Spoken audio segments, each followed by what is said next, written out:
Alex Pereira versus Jamahal Hill was just announced for UFC 300. It is one of the best fights of the year, and in my opinion, the most technical striking match we have ever seen at 205 pounds. This is a huge opportunity for Jamahal to reclaim a title he never lost and beat one of the greatest strikers the sport has ever seen. But in all honesty, I don't see it happening. As most of you know, since making his debut in the octagon, Alex Pereira has handedly beaten every opponent the UFC has thrown at him, losing only to a man he has bested on 3 separate occasions. On the other hand, much can be said the same for Jamahal Hill. Besides an unfortunate loss provided by none other than Paul Craig, he has outclassed everyone standing across from him. There is something to be said about Hill's 12-1 record though, and that is the lack of quality opponents. Aside from Glover Teixeira, the best opponent he has fought has been Thiago Santos, which speaks for itself. I'd argue since moving up to 205 pounds, Alex Pereira has already faced tougher challenges in Yuri Prohaska and Jan Blachowicz. However, even if what I say is true, it is hard to use that as a main backing point for why Alex Pereira will beat him. Because quite frankly, Jamahal Hill has made both Santos and Glover look like they don't belong in the octagon with him. One thing we can take away from these fights though are some of the weaknesses of Jamahal Hill. Not only did Thiago Santos find success with leg kicks against Jamahal, but so did Johnny Walker and Glover Teixeira. You don't have to remind me of how those fights ended, but the smallest signs of weaknesses can later be exploited on a much larger scale, which brings me to my next point. He is facing one of the best, if not the best leg kicker the sport has ever seen. Within 2 minutes of his fight with Yuri, Alex Pereira landed 4 calf kicks, which instantly compromised the movement of him. One of the biggest problems with defending Pereira's leg kicks is that they are very different than any you will see in your training, regardless of who your training partner is. Alex throws his leg kick without turning over his hips, a technique I instantly fell in love with after seeing him do it for the first time, a style known as the Dutch low kick. It's not that no one else has failed to utilize this style before, but none have mastered it like Poatan. This variation often sacrifices power for speed, making it much harder to check. However, Alex generates such a crazy amount of force that his shin rips people's calves apart. A large part of how he makes them so effective stems from the timing of his kick. The moment his opponent is about to plant their feet, he lets the kick fly. When they put their foot down and shift all of their weight to that side, Alex simultaneously connects with the leg bearing all the weight, which in turn makes his kick so much more effective.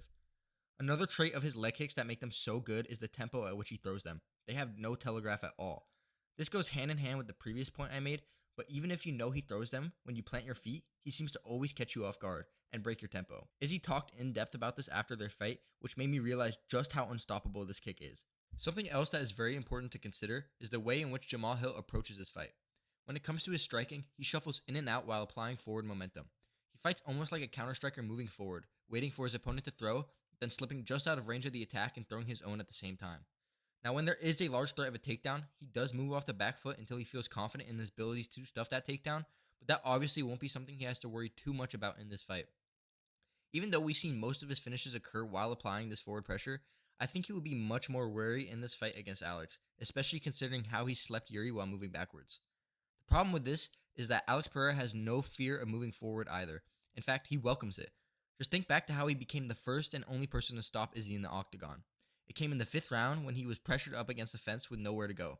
Now, the contrary could be said for how Izzy became the first person to finish Alex in the octagon when they rematched. He was trapped up against the fence, but this time, he knew that Alex would be too comfortable in that position and vulnerable as he overly seeks to finish. One thing about this comparison, though, is that was the 4th time they met in the octagon. In accordance with the law of probability, Izzy was bound to find a strategy that was effective after losing to him 3 times.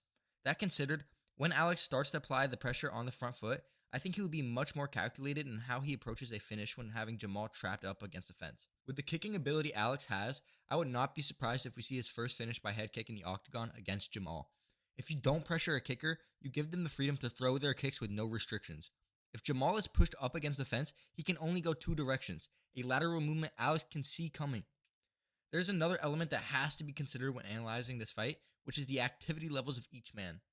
Jamahal Hill's last fight before his injury was in January of last year, which puts him out for over a year and 3 months. Over that period of absence, Alex Pereira has fought 3 times, all against fighters who I believe to be better strikers than all of Jamahal Hill's opponents. I can't make that point, however, without mentioning that Alex Pereira has taken a decent amount of damage, and he was even completely knocked out against Izzy. Even after suffering such a loss, though, he was able to take some massive shots from Prohaska and not show signs of a degrading chin. As we know, time away from the sport can sometimes be a blessing, but more often than not, it is a curse when fighting someone who has been active. The last point I want to make is the difference in age. When the fight takes place, Alex Pereira will be 2 months shy of turning 38 years old, And after watching what happened to Volk against Ilya, it is hard to not think this will play a large part in how this fight plays out. What I want you to consider is the difference in significance of age between higher and lower weight classes. Statistics show that the heavier a fighter is, the less likely age is to play a role in the outcome. Just think back to how old Glover was when he finally got the belt wrapped around his waist. The problem with fighters as they get older is the loss of speed that they experience. But as we move up in weight classes, speed becomes less of a factor the higher we go. There's two ways I see this fight playing out. The first and most likely scenario being that Jamahal decides to go to war with Alex. And in that case, I think he will get knocked out by a left hand off the counter or a head kick while he's moving backwards. When Jamahal is standing with someone, he often repeatedly throws the same combination of either looping overhands or some straight punches. One of the aspects of Alex's game that I admire the most is his ability to recognize patterns and capitalize off them. I could see Jamahal throwing one of those overhands and overextending because of Alex's incredible awareness and facing the consequences of missing badly. The other scenario I see playing out is that Jamahal decides to play a point fight, staying away from Alex and popping him with straight punches and kicks to keep him away from him, utilizing a possible speed advantage. If this does occur, I do think it is likely Jamahal can get the nod if it goes a distance. The problem with that is making it there. Either way, this is a super entertaining fight and will have my heart beating like crazy. I hope you guys took something away from this video and enjoyed it. Let me know in the comments what else you'd like to see and hit that like button.